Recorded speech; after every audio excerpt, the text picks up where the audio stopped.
हरा भरा और सुखी जंगल अब एक अजीब सी बेचैनी से भर गया था। पक्षियों को अभी अंदाजा नहीं था कि उनके घरों की शांति पर कौन सी आफत आने वाली है। अचानक जमीन हिलती है। दूर से एक लंबी पंक्ति में हजारों चींटियां आ रही थीं। उनके आगे आगे चल रहे थे रानी चींटी और राजा चिटा। अब ये जंगल हमारा होगा। जितने भी पक्षी हैं, सबको उनके घरों से निकाल दो। ये जंगल अब हमारी सेना के लिए है। पेड़ हमारे होंगे, शाखाएं हमारी होंगी। चींटियां पेड़ों पर चढ़ती है और घोंसलों को गिरा देती है। पक्षी डरकर उड़ जाते हैं। वहीं रानो चिड़िया का घोंसला भी टूट गया था। वो अपने बच्चों के साथ रो रही थी।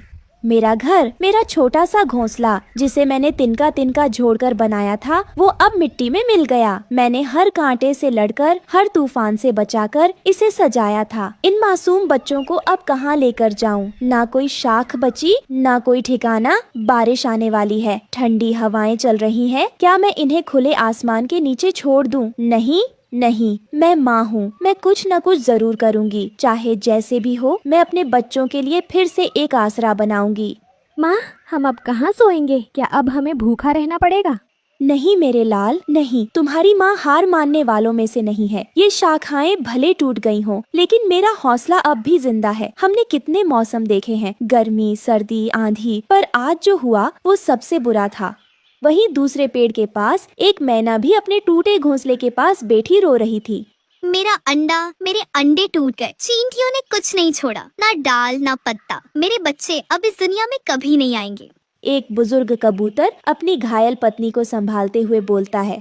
हमने तो हमेशा दूसरों को दाना खिलाया, कभी किसी का बुरा नहीं किया, फिर हमारे साथ ही ऐसा क्यों हुआ? तभी वहाँ गरुड़ आता है और गुस्से में बोलता है।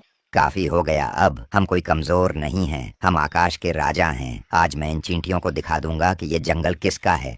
भीड़ चौंकती है, कुछ पक्षी डरते हैं। गरुड़ उड़ता है और सीधे चींटी सेना पर हमला करता है। चींटियां पहले डरती हैं, लेकिन फिर एकजुट होकर जवाबी हमला करती हैं। एक विशालकाय लाल चींटी गरुड़ की आंख पर वार करती है। बाकी चींटियां उसके पंखों को काटना शुरू कर देती हैं। गरुड़ भाई, नहीं, वापस आ जाइए, वो बहुत खतरनाक हैं। गरुड़ जमीन पर गिरता है। उसकी आंखें खुली की खुली रह जाती हैं। सन्नाटा छा जाता है। गरुड़ की बलि ने सबको सच्चाई का आईना दिखा दिया कि चींटियों से सीधे टकराना मौत को बुलाना है। रानो अपने बच्चों को और कसकर गले लगाती है। बाकी पक्षी मौन हो जाते हैं। अब समय है कि हम समझदारी से सोचें, नहीं तो एक एक कर हम सब मिटा दिए जाएंगे। फिर सभी पक्षी एक सभा बुलाते हैं और सरपंच चील भी आते हैं और सभी की समस्या को सुनते हैं। मेरा भी घोंसला गिरा दिया गया। अब मैं और मेरी पत्नी कहाँ जाएं? हमने शांति से रहना चाहा, पर इन चींटियों ने तो कोई कसर नहीं छोड़ी। अब बहुत हो गया। ये जंगल हमारा था और रहेगा। हमें कोई रास्ता निकालना होगा। पर सरपंच जी, चींटियों की तादाद बहुत है, उनसे लड़ना नामुमकिन है। हाँ रानो, लेकिन जीत सिर्फ ताकत से नहीं होती, समझदारी से होती है। और इस योजना में तुम्हारी भूमिका सबसे खास होगी। एक गुप्त स्थान पर चील, रानो और कुछ अन्य पक्षी योजना बना रहे थे। हमें जंगल की वो जगह ढूंढनी होगी जहाँ चींटियां अकेले में रह सकें, जिससे बाकी जंगल भी सुरक्षित रहे और टकराव भी न हो।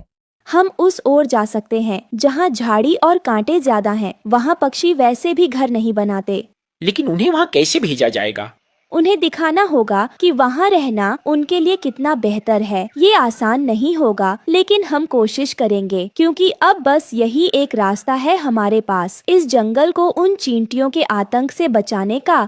थोड़ी देर बाद झाड़ी वाला कोने पर पक्षी वहाँ पेड़ सजाते हैं, पानी की व्यवस्था करते हैं। रानो चिड़िया और बाकी पक्षियों ने दिन रात मेहनत की। उस वीरान हिस्से को चींटियों के लिए रहने लायक बनाते हैं।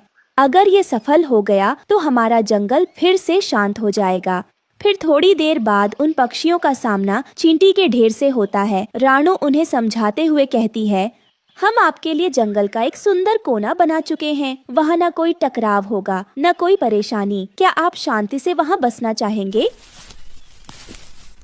हमें शांति चाहिए और वह जगह भी उपयुक्त लगती है। हम वहाँ चले जाएंगे। लेकिन ध्यान रखना, अब अगर कोई पक्षी हमारी सीमा में आया तो युद्ध निश्चित है। और अगर कोई चींटी पक्षियों के घरों में घुसी तो जवाब भी मिलेगा। हम सब अब एक समझौते के तहत रहेंगे। राजा चिट्टा और रानी चींटी उनका प्रस्ताव स्वीकार कर लेते हैं। फिर थोड़ी देर बाद जंगल में सभी पक्षियों के घर चहचहा रहे थे। बच्चे खुशी से खेल रहे थे।